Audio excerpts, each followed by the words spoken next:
Bismillahirrahmanirrahim. Assalamualaikum warahmatullahi wabarakatuh. Selamat bertemu kembali teman-teman setelah UTS kemarin di minggu 8. Sekarang di minggu ke-9 kita lanjut sesuai dengan RPS dan di buku ajar ya, kita lanjut di bahasan bab 7 yaitu tentang uji-uji yang ada di statistika parametrik. Nah, teman-teman bisa ingat kembali di bahasan sebelumnya terkait perbedaan parametrik dan non-parametrik ya. Jadi secara ringkas perbedaannya adalah teman-teman bisa lihat dari karakteristik skala datanya. Jadi kalau statistika parametrik itu skala datanya minimal skala interval gitu ya. Jadi yang digunakan biasanya interval dan rasio. Kemudian dari distribusi datanya, biasanya datanya berdistribusi normal. Itu kenapa kemarin sebelum masuk ke bahasan ini, teman-teman bisa melakukan uji distribusi gitu ya. Kemarin di soal UTS-nya juga ada distribusi normal. Kemudian banyak sampelnya. Biasanya kalau statistika parametrik itu sampelnya lebih besar daripada statistika non-parametrik. Biasanya lebih dari 30. Nah, nanti kalau misalnya karakteristik ini terpenuhi, maka menggunakan statistika parametrik gitu ya. Kita lanjut ke bahasan hari ini. Metode pertama yang akan kita bahas pada hari ini adalah uji T tidak berpasangan. Uji T tidak berpasangan merupakan metode pengujian hipotesis komparatif numerik dua kelompok data yang tidak berpasangan. Nah, ini ada kuncinya adalah hipotesis, berarti kita melakukan penulisan hipotesisnya, ada H0, ada H1. Kemudian komparatif adalah perbandingan ya teman-teman ya. Kita membandingkan dua kelompok data yang tidak berpasangan, berarti antara data kelompok 1 dan kelompok 2 itu adalah data yang saling bebas atau dia tidak ada hubungannya gitu ya. Kemudian dia juga skalanya numerik. Nah, numerik ini teman-teman bisa golongkan dia minimal skalanya interval gitu ya. Jadi numerik itu bisa interval, bisa rasio. Numerik lawannya kategorik. Kalau kategorik kemarin kategorisasi. Kalau kategorisasi berarti skalanya adalah nominal ordinal. Teman-teman buka lagi terkait jenis-jenis skala. Kemudian ada lagi di mana distribusinya memenuhi asumsi distribusi normal. Nah, berarti uji T tidak berpasangan ini merupakan salah satu uji dalam statistika parametrik ya. Karena yang pertama, dia ada asumsi distribusi normal. Kemudian dia ada ini, datanya data numerik gitu ya. Tujuan dari uji T ini adalah untuk membandingkan ya, komparatif adalah membandingkan sama atau tidaknya rata-rata dari dua kelompok data yang tidak berhubungan satu dengan yang lain. Nah, ini teman-teman sebagai pengetahuan aja ya, kita lebih fokus ke aplikasinya. Jadi kalau ditulis secara matematis, bentuk umum pengujian hipotesis dari uji T dapat dituliskan sebagai berikut. Biasanya ini anak-anak statistik atau anak-anak matematis ya yang simbolnya matematis ini. Teman-teman sekedar tahu aja dan bisa baca gitu ya. Misalnya karena tadi temanya adalah komparatif atau membandingkan gitu ya. Apa yang dibandingkan? Yang dibandingkan adalah dua populasi. Jadi kita punya dua kelompok data. Kelompok data pertama atau populasi pertama kita simbolkan dengan kelompok 1 atau X1 gitu ya. Kelompok data ke-1 ini tilde, ini bacanya adalah berdistribusi gitu ya. Kelompok 1 berdistribusi N adalah normal dengan rata-ratanya itu simbolnya mu1 dan variansnya sigma 1 kuadrat. Kemudian data kedua adalah X2, sekelompok data kedua, dia berdistribusi normal, variansnya sigma 2 kuadrat dan minnya mu2. Itu simbolnya aja. Nah, ketika meneruskan hipotesis gimana? Hipotesisnya adalah ada H0, ada H1. H0-nya adalah mu1 sama dengan mu2. Artinya rata-rata populasi 1 sama dengan rata-rata populasi kedua. H1-nya adalah lawan dari H0. Kalau H0-nya sama dengan, maka H1-nya tidak sama dengan. Kemudian ada taraf signifikansi atau alfa ya. Kemarin ini bisa 5%, bisa 10%, tergantung ketelitian dari penelitian. Kemudian ada statistik uji. Kalau yang kemarin di distribusi normal, teman-teman juga ada statistik ujinya, bisa menggunakan Kolmogorov-Smirnov atau Shapiro-Wilk. Sama ketika di uji T juga ada namanya statistik ujinya. Jadi outputnya nanti berdasarkan nilai dari T hitung. Nah, T hitung kalau mau dihitung manual seperti ini. Diperoleh dari X1 dikurangi X2, X1 bar dikurangi X2 bar dibagi dengan standar deviasi gabungan kali akar 1 per N1 plus 1 per N2. Gitu ya. Dia mendekati distribusi T, N-nya sekian dan sekian. Nah, ini teman-teman hanya sebagai pengetahuan aja, rumusnya asal-usulnya dari sini. Gitu. Nanti kalau dari output SPSS, teman-teman langsung bisa baca outputnya aja. Nah, ini yang penting ini. Ada yang namanya daerah kritis. Jadi tolak ganal jika T hitung kurang dari minus T tabel atau T hitung lebih besar dari T tabel. Atau misalnya mau gampangnya ya teman-teman bandingkan dengan nilai signifikansi dengan nilai alfanya gitu ya.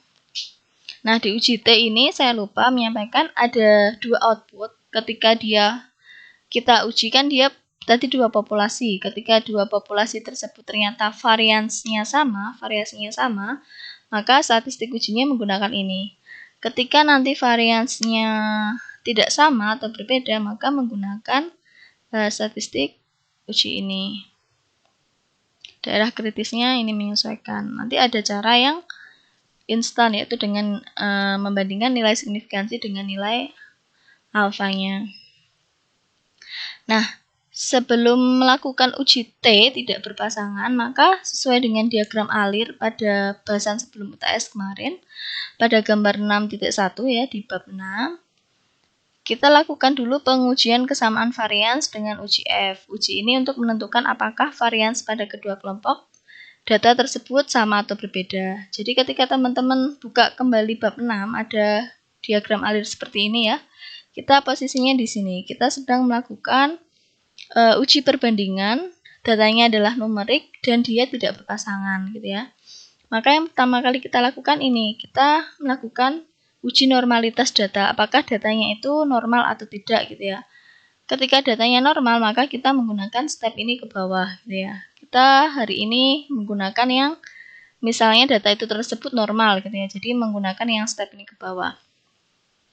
Setelah datanya normal gitu, kita lihat dia dua kelompok atau lebih dari dua kelompok gitu ya. Ternyata kita masih yang dua kelompok gitu ya menggunakan ini.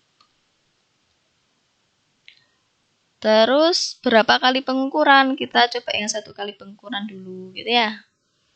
Nah, sampai di sini kita uji apakah variasinya sama ataukah tidak. Kalau variasinya sama, kita menjawab ya ini, variasinya sama, maka kita menggunakan uji tes atau uji T tidak berpasangan untuk variasi yang sama. Kalau ternyata variasinya tidak sama, maka kita menggunakan uji tes untuk variasi yang berbeda gitu ya. Ini, jadi tahap yang kita lakukan pertama adalah kita lakukan uji normalitas data, kemudian yang kedua adalah uji varians gitu ya di sini. Nah, yang ketiga di sini. Kita lihat variasinya sama atau berbeda. Kalau variasinya sama, kita menggunakan uji tes tidak berpasangan untuk varian sama. Kalau variasinya berbeda, kita menggunakan uji T tidak berpasangan untuk varian berbeda. Jadi, bahasanya adalah fokus di sisi sebelah kiri gitu ya dari diagram alir ini. Nah, karena uji distribusi normal kemarin sudah dapat ya cara menuliskan hipotesisnya sampai membuat keputusan kesimpulan, kita langsung ke bagaimana menuliskan uji varians. Jadi kita uji dulu nih dua kelompok data tadi. Tadi kan ada kelompok 1 sama kelompok 2. Kita uji variansnya. Ini variasinya sama atau berbeda. Kita uji variansnya. Hipotesisnya teman-teman bisa tuliskan seperti ini atau bisa dituliskan dengan kalimat gitu ya. Ini cara bacanya adalah hipotesis 0, varians populasi 1 sama dengan varians populasi 2. Bisa ditulis dengan kalimat gitu ya. Atau disebutkan jenis datanya, misalnya varians nilai IPK kelas A sama dengan varians nilai IPK kelas B, misalnya seperti itu. H1-nya adalah lawannya atau tidak sama. Jadi varians populasi 1 tidak sama dengan varians populasi 2. Kemudian ada tingkat signifikansi atau alfa. Ini sama, ada statistik ujinya. Karena ini uji varians menggunakan F. F hitung itu bisa dihitung manualnya seperti ini, tapi nanti teman-teman tenang aja, di SPSS ada langsung outputnya. Nah, nanti ketika teman-teman sudah tahu nih di keputusannya dia tolak atau terima H0, maka teman-teman bisa menentukan menggunakan uji T berpasangan yang mana. Yang varian sama atau untuk yang varian berbeda gitu ya. Mungkin kalau masih belum contoh, masih bingung, kita langsung ke contoh kasus aja. Misalnya ada data, saya ambil dari datanya skripsinya Mark Viroh 2015 yang meneliti tentang perbandingan atau komparasi kontrol diri antara mahasiswa jurusan fisika dan jurusan tasawuf psikoterapi angkatan 2012. Mengenai alat ukur kontrol diri, teman-teman nanti bisa baca langsung dari skripsinya Mbak Mark Viroh ya. Jadi menggunakan indikator kontrol perilaku, kontrol kognitif, dan kontrol keputusan. Nah, ini sampelnya ada mahasiswa jurusan fisika 29 orang. Ini kita anggap sebagai populasi 1 atau sampel ke-1. Kemudian ada juga sampel kedua adalah mahasiswa jurusan TP atau tasawuf psikoterapi 41 orang. Datanya seperti ini. Jadi diukur ya, mendapatkan mahasiswa fisika itu 29 orang nih. Diukur kontrol dirinya. Kemudian mengukur juga mahasiswa TP, dapat sampelnya berapa ini? 41 orang. Nah, di uji T tidak berpasangan ini, antara individu yang jadi sampel di kelompok pertama ataupun di kelompok kedua itu adalah orang yang benar-benar berbeda. Jadi, nggak mungkin orang pertama di sini itu adalah orang yang sama ya. Nggak mungkin dia diukur menjadi mahasiswa fisika dan diukur menjadi mahasiswa TP. Jadi, ini adalah dua sumber data yang berbeda, dua sampel yang berbeda. Itu dinamakan sampel tidak berpasangan. Selanjutnya dari dua kelompok ini kita masukkan ke SPSS teman-teman. Jadi teman-teman ketikkan data ini. Data 189 sampai ke 190 teman-teman ketikkan di kolom pertama. Ini ya, kolom pertama. Teman-teman beri judul di sini kontrol diri. Kemudian lanjut, kan tadi yang sampel fisika cuma 29 orang. Kemudian kita lanjut, karena satu kolom pertama ini khusus menampung variabel kontrol diri, maka kita lanjut ya. Di input 30, ini 233 ini adalah data ini, data ke-1 dari kontrol diri mahasiswa TP. Jadi intinya data ini kita jadikan satu kolom di awal ini ya. Ini gabungan. Jadi nanti totalnya ada 29 data ditambah 41 data. Ada sekitar 70 data gitu ya. Kemudian setelah teman-teman inputkan ini, di kolom kedua teman-teman ketikkan namanya adalah variabel jurusan. Jadi kita membedakan kontrol diri ini berdasarkan jurusan tadi ya. Kita kasih kode 1 untuk jurusan fisika. Dan kode 2 untuk jurusan TP gitu ya. Jangan lupa teman-teman, karena ini bentuknya kategorik, maka teman-teman harus definisikan di variabel view. Ini variabel view-nya khusus kolom jurusan. Nah, di values-nya ini teman-teman isikan seperti dulu yang kita belajar input data. Value 1 untuk jurusan fisika, value 2 untuk jurusan TP. Jadi SPSS-nya tahu bahwa 1 itu maksudnya untuk data fisika, yang 2 itu untuk data TP. Nah, ini adalah step pertama. Setelah diinputkan, teman-teman tadi ya, karena kita ingin tahu ini pakai parametrik atau non-parametrik, maka langkah yang pertama adalah teman-teman melakukan uji asumsi normalitas. Caranya sama seperti kemarin, analyze, descriptive statistic, explore gitu ya. Nah, masukkan di dependent list-nya adalah variabel kontrol diri. Kemudian faktor list-nya ini yang menjadi pembeda faktornya apa gitu ya. Tadi kan faktornya jurusan. Yang menjadi pembeda variabel tersebut adalah jurusan, maka faktor list-nya diinputkan jurusan. Kemudian klik plots, di bagian plots jangan lupa centang yang normality plot with test. Kemudian di continue. Oke, nah kita menggunakan yang analitik aja ya teman-teman ya. Meskipun bisa dengan deskriptif dan kemarin apa? Visual atau gambar gitu. Nah, dari sini teman-teman bisa lihat ya. Untuk kontrol diri kita menggunakan Kolmogorov-Smirnov, begitu juga dengan jurusan TP. Kenapa? Karena 29 ini kan mendekati 30 ya. Tadi di bahasan parametrik dan parametrik itu kan sampelnya 30, itu masuk parametriknya. Kalau dilihat dari nilai signya ini, kita bandingkan dengan nilai 0,05, maka dia lebih besar. Kalau lebih besar, maka terima H0. Kalau terima H0, artinya data tersebut berdistribusi normal. Jadi kesimpulannya di uji normalitas ini adalah data kontrol diri untuk jurusan fisika, ini ya cara bacanya, data kontrol diri untuk jurusan fisika berdistribusi normal. Nanti teman-teman tuliskan pengujiannya seperti yang kita jelaskan atau kita bahas di kelas. Kemudian yang kedua, data kontrol diri jurusan TP juga berdistribusi normal karena dia lebih dari 0,05. Karena kedua data sudah memenuhi asumsi normalitas, maka kita lanjut ke langkah selanjutnya gitu ya, melakukan uji T-nya gitu ya. Nah, kenapa ini pakai parametrik ya selain dia berdistribusi normal? Karena tadi bentuk datanya ini, data kontrol diri, ini bagian awal ini, dia skalanya kan skala rasio gitu ya. Jadi, dia memenuhi asumsi untuk dilakukan uji parametrik. Kita lanjut ya, distribusi normalnya udah. Kita lanjut masuk ke uji T tidak berpasangan. Caranya dari data yang sudah ada tadi, teman-teman klik analyze, compare means, kita bandingkan means-nya, pilih yang independent sample t-test gitu ya. Atau kalau di translate uji T sampel tidak berpasangan.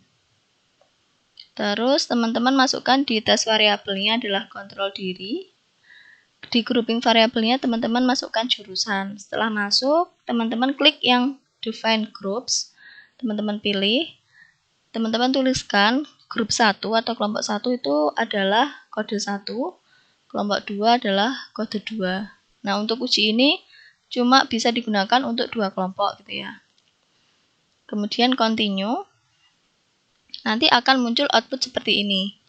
Nah, karena di ini ya, judulnya adalah independent sample test. Berarti ini adalah uji sampel independen. Tadi independen adalah tidak berpasangan, di mana sampel kelompok 1 dan kelompok 2 itu tidak berhubungan sama sekali dan orang yang berbeda gitu ya.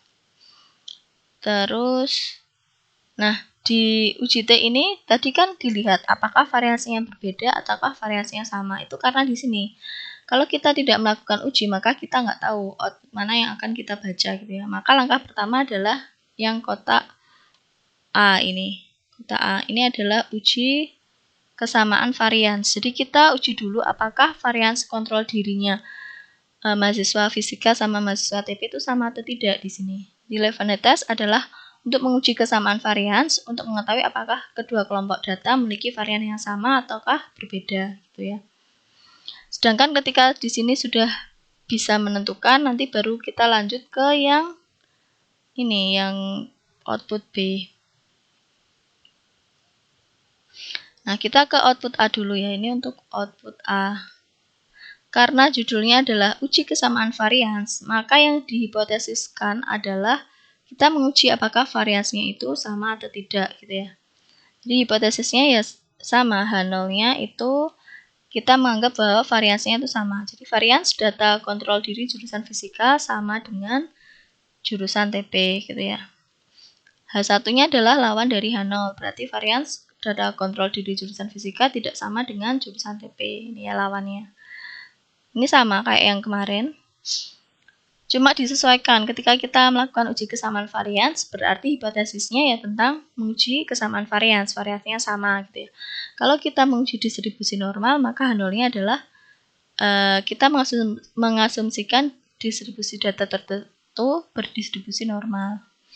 Kemudian ada taraf signifikansinya, sama seperti kemarin. Nah, ini ada daerah kritis tolak H0 jika signifikansi kurang dari alfa.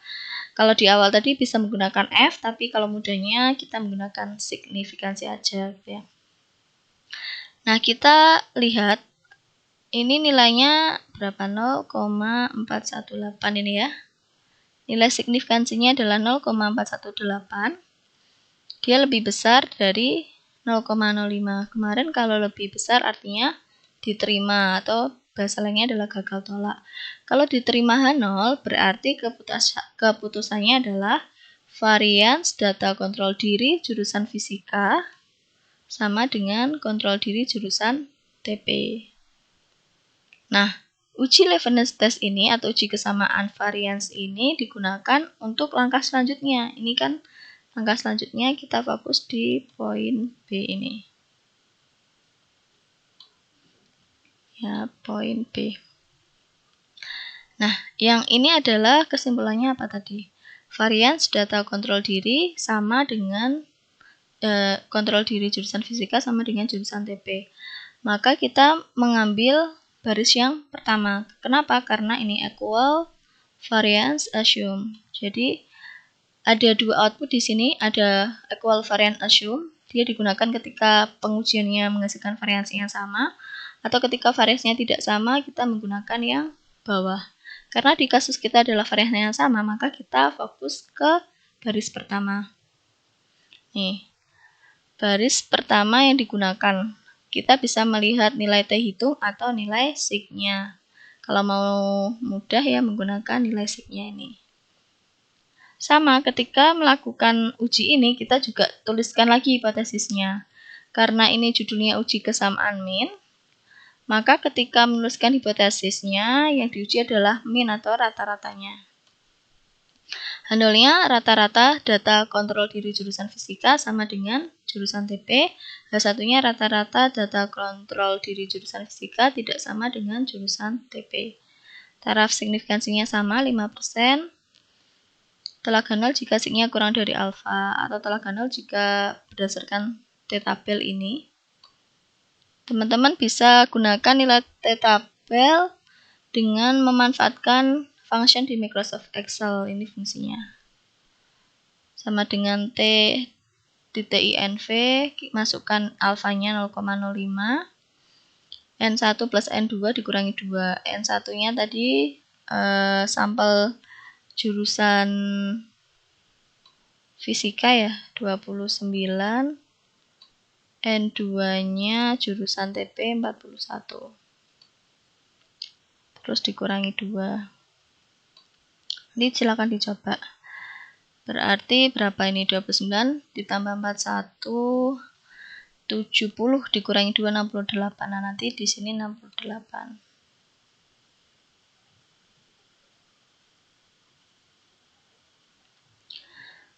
Nah, kita biasanya kalau mau instan ya pakai sig-nya aja. Ini sig-nya kan 0,049 nih. 0,049 kita bandingkan sama 0,05. Karena dia kurang, maka tolak H0. Kalau tolak H0 berarti keputusannya adalah kita menerima H1. Berarti rata-rata data kontrol diri jurusan fisika tidak sama dengan jurusan TP.